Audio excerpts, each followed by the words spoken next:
الحمدللہ رب العالمین والعاقبۃ للمتقین والصلاۃ والسلام علی رسولہ الکریم۔ محترم حضرات، فکری اور تہذیبی ارتداد، اس کے اسباب اور مسئلے کا حل، اس سلسلے میں ہم آپ سے لگاتار بات کر رہے ہیں اور آج اس کا سیریل نمبر 11 ہے۔ ہم نے بات کیا تھا کہ مدارس کو اس میں کیا رول ادا کرنا چاہیے، تو اس میں سے ایک بات ہم نے کل بتائی تھی سیریل نمبر 10 میں۔ آج دوسری بات بتاتے ہیں کہ مدارس کیسے اس پر کام کر سکتے ہیں۔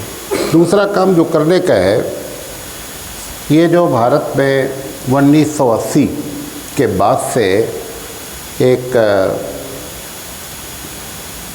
ذہن تیار ہوا ہے مسلمانوں کا کہ ہمارا بچہ عصری تعلیم حاصل کرے لیکن وہ اچھا مسلمان بھی رہے، تو اس کے یہ جو نظریہ پیدا ہوا 1980 کے بعد سے، پہلے یہ نظریہ نہیں تھا۔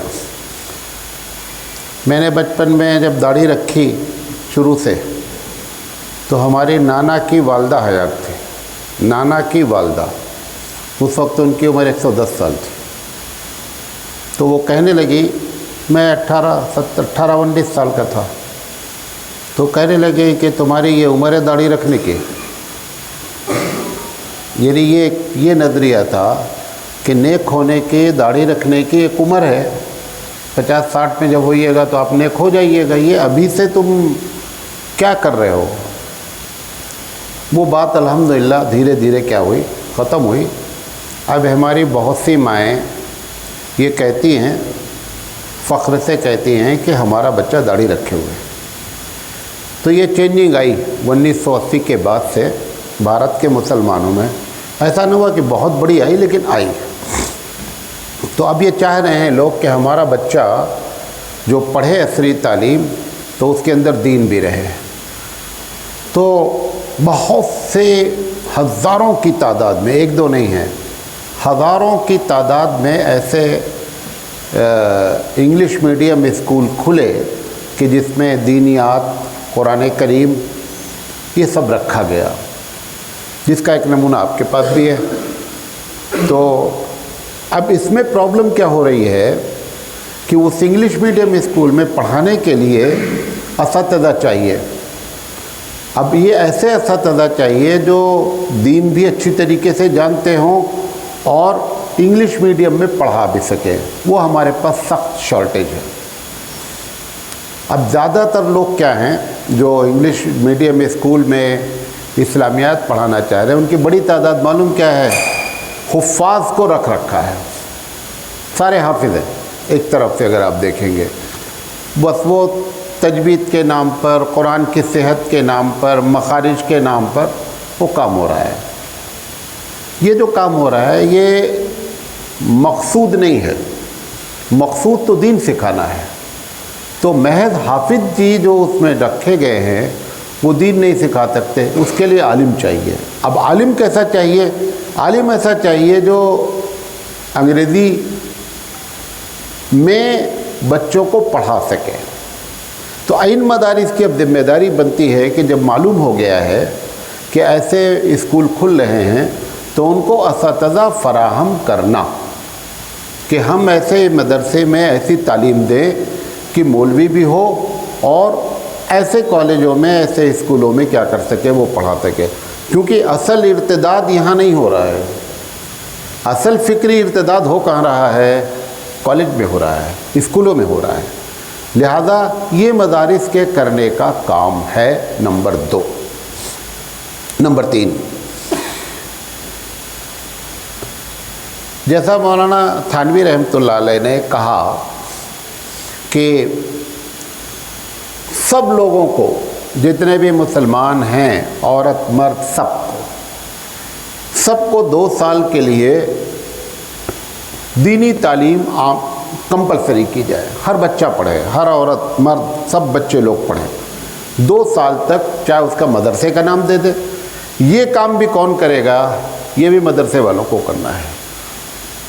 میں انشاءاللہ اس بار اس سال سے نئے سال سے ہم یہ 2 سالہ کورس الگ سے کھولیں گے، زندگی رہی تو یہ 2 سالہ جو کورس ہو، تو اگر اس میں پہلے سے بنیادی طور پر ہمارے بچے اور بچیاں، کیونکہ ابھی تو وہ چھوٹے ہوں گے، 12-13 سال کے ہوں گے، اگر ان کو 2 سال کورس کرا کر کے پھر ان کو عصری تعلیم ڈالے، یا عصری تعلیم پڑھتے رہیں لیکن یہ بھی کم سے کم 6 گھنٹے اس کو بھی پڑھا جائے، تو اس کا نتیجہ نکلے گا کہ وہ جو ارتداد کا پودا پنپتا ہے، مطلب پنپتا نہیں اگتا ہے، وہ اگنا ہی بند ہو جائے گا، وہ پہلے سے ٹھوس ہوں گے۔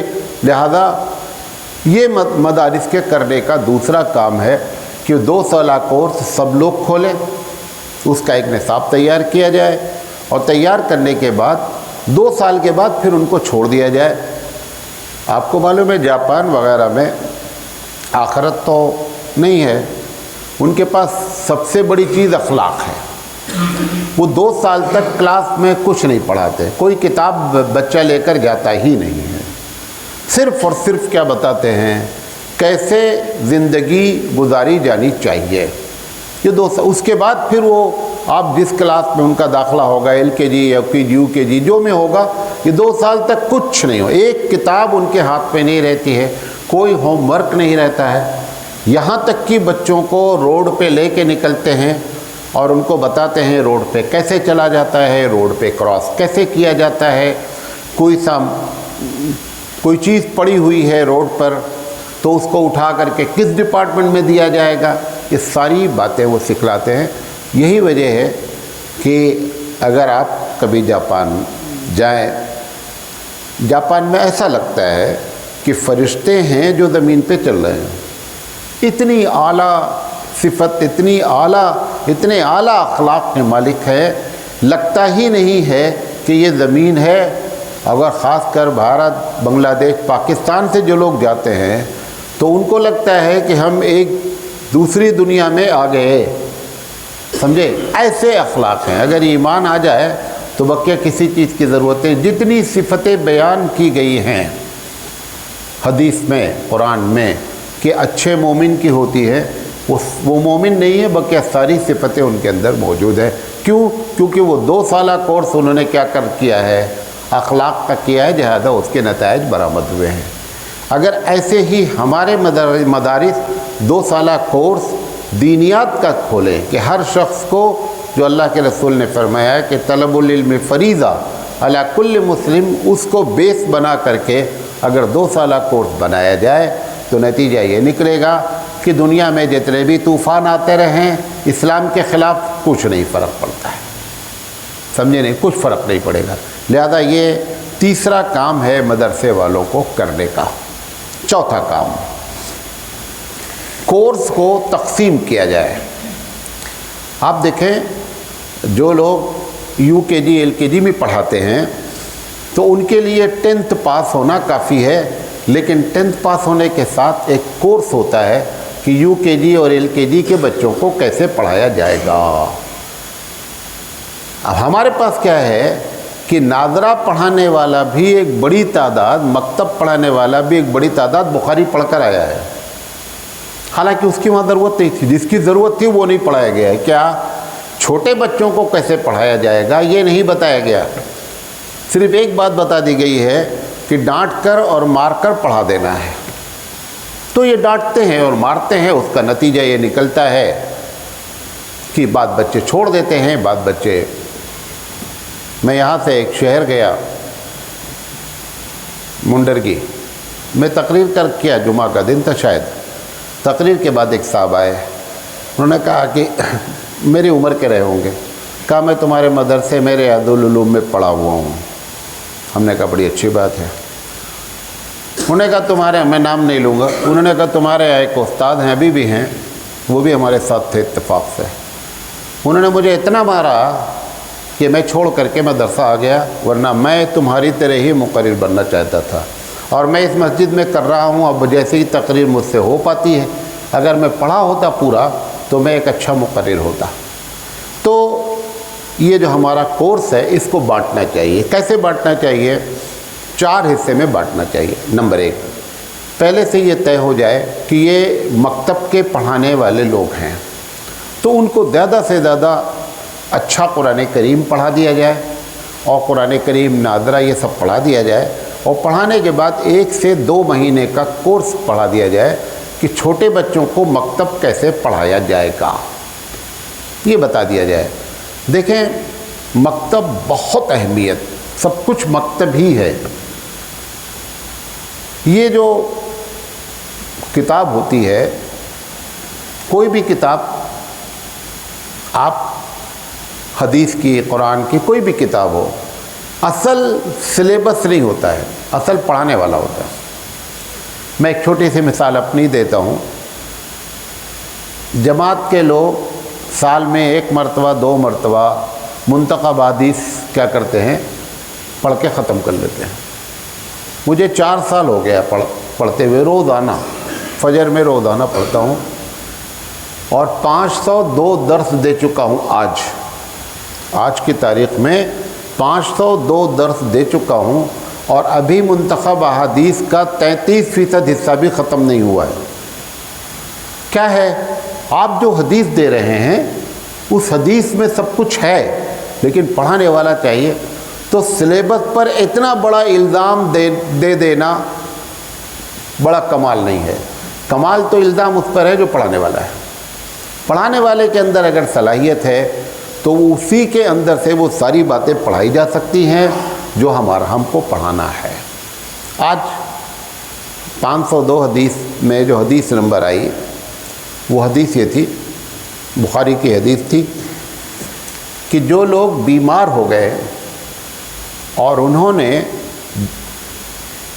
جب بیمار نہیں تھے تو انہوں نے بہت سے کام کیے ہیں نیکی کے، تو اگر بیمار ہو جاتے ہیں یا سفر کر لیتے ہیں، جب آدمی سفر کرتا ہے بیمار ہو جاتا ہے تو اس کے جو معمولات ہوتے ہیں وہ سب کیا ہوتے ہیں، چھوٹ جاتے ہیں۔ اگر 4 رکعت نماز ایکسٹرا پڑھ رہا تھا تو بیچارہ نہیں پڑھ سکتا کیونکہ بیمار ہے۔ تو حدیث میں آتا ہے، بخاری کی روایت ہے، حدیث میں آتا ہے کہ جو کچھ وہ کرتا رہتا تھا وہ سارا کا سارا اس کے اکاؤنٹ میں نہ کرنے کے باوجود بھی لکھا جاتا رہتا ہے۔ مطلب آپ ابھی جوان ہیں، صحت ہے، بوڑھے نہیں ہیں، فارغ ہیں، مشغول نہیں ہیں، دونوں چیزیں ہیں، فارغ ہیں، مشغول نہیں ہیں، صحت ہے، بوڑھے نہیں ہیں۔ اگر ایسے لوگ زیادہ سے زیادہ عبادت کرتے رہیں، پھر ایک دن ایسا آ جائے کہ جس کی وجہ سے آپ سفر میں ہوں یا بیمار ہو جائیں یا بوڑھے ہو جائیں، تو کوئی فرق نہیں پڑتا، آپ کا یہ اکاؤنٹ جاری رہے گا۔ تو اب اس پر سوال ہے کہ اللہ تعالیٰ نے یہ اتنی بڑی ایڈوانٹیج کیوں دیا؟ حدیث پڑھ دیجیے، ہو گیا، بات تو ختم ہو گئی نا۔ تو میں نے ایک چھوٹی سی مثال دی، ہم نے کہا یہ اللہ کی طرف سے پینشن ہے۔ پینشن جب دی جاتی ہے تو اس وقت بندہ ریٹائر ہو چکا ہوتا ہے۔ پینشن اس وجہ سے دی جاتی ہے کہ تم نے اپنے اصل جو وقت، کریم وقت تھا، سرکار کہتی ہے کہ میرے لیے تم نے کیا کیا، وقف کیا، لہذا یہ اس کی پینشن ہے جو تمہارے ناکام کرنے کے باوجود بھی ملتی رہے گی۔ لیکن وہ کیا کرتے ہیں، وہ پینشن آدھی دیتے ہیں۔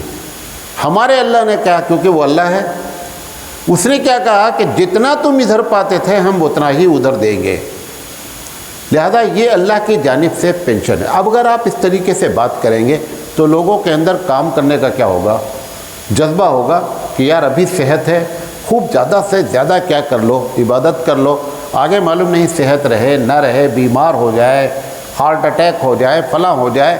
تو یہ بندے کے اندر ایک شوق پیدا کرنا، وہی حدیث وہ بھی پڑھتے ہیں، وہی حدیث میں نے بھی پڑھی، پھر اور بہت سی باتیں کی، پھر وہ پورا درس ہو جائے گا، سمجھے نہیں؟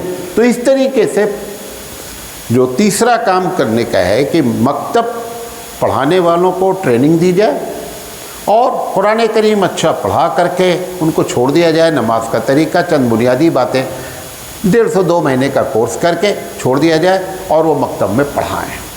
نمبر 2، دوسرا جو ہمارے پاس مرحلہ آتا ہے وہ شعبہ حفظ کا ہے۔ اگر ایک آدمی نے طے کر رکھا ہے کہ مجھے حفظ کی لائن میں جانا ہے تو اس کو حفظ پڑھا دیا جائے، حفظ حافظ ہو جائے۔ حافظ ہونے کے بعد یہ بتایا جائے کہ حافظ بنایا کیسے جاتا ہے۔ آپ کو معلوم ہے 5 حافظ سے آپ الگ الگ ملیے، آپ اپنے مدرسے مل لیجئے 5 حافظ سے کہ بھئی آپ کیسے بچوں کو پڑھاتے ہیں۔ ایک بولے گا میں روزانہ مختہ 1 پارہ سننا لازم سمجھتا ہوں، دوسرا بولے گا ضرورت نہیں ہے، جو سنا دے وہ سنا دے، تیسرا بولے گا کہ فجر سے پہلے اٹھنا بہت ضروری ہے، چوتھا بولے گا نہیں بہت نیند آتی ہے نہیں۔ اسے یہ کیونکہ ان کو کسی کو نہیں بتایا گیا ہے کہ حفظ پڑھایا کیسے جاتا ہے۔ یہ تو جو پڑھا رہے ہیں نا یہ خدا داد صلاحیت ہے، نصاب نے ان کو اس لائق نہیں بنایا ہے کہ کیسے حفظ پڑھایا جائے۔ اگر جو چیز نصاب سے بنائی بیان کی جائے اور پھر اس کے اندر خدا داد صلاحیت ہو تو وہ سونے پر سہاگا ہو جاتا ہے۔ یہ جتنے بھی اساتذہ کسی بھی مدرسے میں پڑھا رہے ہیں، اس کو کسی بھی مدرسے والے نے یہ نہیں بتایا ہے کہ آپ پڑھائیں کیسے۔ ہمارے مدرسے میں میں چونکہ دونوں لائن میں تو تھوڑا موڑا زیادہ جان لیتا ہوں ان سب باتوں کو۔ میں بڑے بڑے مدرسے کے میں نے ایگزام کے پیپر دیکھے، میں نے کہا جو بھی پیپر آپ لے کر آئیں گے میں بتا دوں گا کہ اتنی اس کے اندر غلطیاں ہیں۔ کسی بھی مدرسے دارالعلوم ہو، کسی بھی مدرسے کا پیپر لے کر آ جائے۔ کیوں؟ مدرسے میں ایک چیز، وہ پیپر میں ایک چیز ہوتی ہے بلو پرنٹ۔ وہ بلو پرنٹ کیا ہوتی ہے کہ آپ پیپر کیسے چیک کریں گے، نمبر 1۔ دوسری بات، اس پیپر میں 40% آسان سوال ہونا چاہیے، 40% متوسط سوال ہونا چاہیے، 20% مشکل سوال ہونا چاہیے۔ کچھ نہیں، ایک سوال پوچھا گیا ہے کہ اکبر کون ہے، ٹھیک ہے اکبر بتا دیا، اکبر مغل بادشاہ ہے، اس کو 5 نمبر دے رکھا ہے۔ اسی کے نیچے دوسرا سوال کیا جا رہا ہے کہ اکبر کیوں بہت بڑا بادشاہ ہے، اس کو 3 نمبر دیا ہے۔ کیا کے سوال میں اور کیوں کے سوال میں زمین آسمان کا فرق ہے، لیکن اس کو بتایا ہی نہیں گیا ہے کہ پیپر کیسے بنایا جائے۔ اسلام کے ارکان کتنے ہیں؟ 5 ہے۔ اچھا، انہوں نے نمبر کتنا دے رکھا ہے؟ 6 دے رکھا ہے۔ اگر ایک آدمی، ایک بچہ ایک غلط لکھے گا، کئی نمبر آپ دیں گے؟ ارے دے دیں گے، ویسے 5 نمبر دے دیں گے۔ بچوں کے ساتھ انصاف نہیں، بغیر ایک غلط ہوا ہے تو نمبر کتنا کٹے گا؟ نہ نمبر کا سوال سے تعلق ہے، نہ اس کا بچوں کے آئی کیو سے تعلق ہے، نہ پوری کتاب کور کرنے سے تعلق ہے۔ یہی وجہ ہے کہ بڑے سے بڑے مدارس کے آپ 100 سال کے پیپر اٹھا لیجئے، ایک زمانہ تھا، اب تو 1 آدھ سال سے نہیں ہے، 100 سال کا پیپر رکھ دیا جاتا تھا انجمن میں اور ہم اس کو دیکھ لیتے تھے اور 100 سال میں کوئی تبدیلی نہیں آئی رہتی ہے۔ یہ سب چیزیں کیا ہو رہی ہیں؟ یہ فالٹ ہے۔ لہذا حفظ والوں کو حافظ بنا کر کے اچھا یہ بتا دیا جائے کہ حفظ کو کیسے پڑھانا ہے۔ ابھی یہیں پر ہمارے مولانا ذبیح اللہ صاحب کا کہنا ہے کہ ہم 18 مہینے میں حافظ بنا دیں گے۔ تو میں نے کہا کہ ذہین بچے ہوں بن جائیں؟ انہوں نے کہا نہیں مولانا، جو بھی آپ لے کر آئیں گے اس میں سے 80% بچوں کو ہم 1.5 سال میں حافظ بنائیں گے۔ اور انہوں نے کر کے دکھلا دیا۔ کیوں؟ کیونکہ ان کو یہ معلوم ہو گیا کہ حفظ کرایا کیسے جاتا ہے۔ میں نے کہا بھائی اس کی ٹریننگ چلاؤ۔ ابھی آپ کتنے بھی اچھے سے اچھے حافظ سے پوچھیں گے، بولیں گے 3 سال سے پہلے ہو ہی نہیں سکتا، اور فلاں ہے تو کچا رہے گا تو پکا رہے گا۔ وہ سب کچا پکا انہوں نے کر دیا۔ تم 3 سال کے بعد بھی کچا ہی رہتا ہے۔ بھئی جن کا کچا رہنا ہے 3 سال کے بعد بھی کچا رہے گا، اور جن کا پکا کرنا ہے وہ 1.5 سال میں بھی پکا ہو جائے گا۔ تو یہ دوسری ڈگری دینی چاہیے۔ تیسری ڈگری جو مولوی کی ہے ڈگری ہے، اس کو 2 حصے میں بانٹنا چاہیے۔ ایک عالمیت کے نام پہ بانٹنا چاہیے اور ایک فضیلت کے نام پہ بانٹنا چاہیے۔ کہ ایک بچہ بخاری تک نہیں پڑھ رہا ہے تو کم سے کم اگر آپ کے ہاں ششم کر لیا ہے تو ڈگری اس کے ہاتھ میں رہے کہ میں پڑھا ہوا ہوں، میں فلاں مدرسے سے میں عالم ہوں، تو اس کے حوصلے بھی بلند ہوں گے۔ اور ان کو بتا دیا جائے کہ اگر آپ کو مدرسے میں پڑھنا ہے تو ان کو نچلی پنجم سے یا 4 تک پڑھانے کی اجازت ہو کہ وہ 4 تک پڑھا سکیں۔ یہ سب کچھ انگریزی اسکولوں میں ہوتا ہے۔ صرف بی ایڈ نہیں ہوتا ہے، ایم ایڈ بھی ہوتا ہے۔ صرف بی ایڈ نہیں ہوتا، ٹی سی ایچ بھی ہوتا ہے۔ صرف ٹی سی ایچ نہیں ہوتا، اور بھی ایسے 5 ٹریننگ ہیں کہ یو کے جی ایل کے جی پڑھانے والوں کے لیے الگ ٹریننگ ہے، پرائمری پڑھانے والوں کے لیے الگ ٹریننگ ہے، ہائی اسکول اور PUC پڑھانے والوں کے لیے الگ ٹریننگ ہے، اس کے اوپر کالج پڑھانے والوں کے لیے الگ ٹریننگ ہے۔ لیکن ہمارے پاس ایک ٹریننگ ہے کہ بخاری پڑھ کے فارغ ہوئے تو آپ ناظرہ بھی پڑھاؤ، آپ ہی حافظ بھی پڑھاؤ، اور آپ ہی جو ہے وہ نیچی جماعت بھی پڑھاؤ، اور آپ ہی جو ہے وہ ہدایہ بھی پڑھاؤ۔ یہ سسٹم ختم ہونا چاہیے، اور مولوی، عالم اور فضیلت کی الگ الگ ڈگری ہو، اس طریقے سے 4 ڈگریاں ہوں، اور چاروں کو یہ بتا دیا جائے کہ کیسے پڑھایا جائے گا۔ تب جا کر کے یہ جو ذہنی طور، کیونکہ جو افراد تیار ہوں گے نا، یہی ممبر سنبھالیں گے، یہی جا کر کے فکری ارتداد کو کیا کرتے ہیں، جم کر کے جواب دے سکتے ہیں۔ لیکن یہ سب پڑھایا ہی نہیں جا رہا ہے، جس کے یہ نتائج برآمد ہو رہے ہیں۔ اللہ تعالیٰ کہنے سے زیادہ عمل کرنے کی توفیق عطا فرمائے۔ وآخر دعوانا ان الحمد للہ رب العالمین۔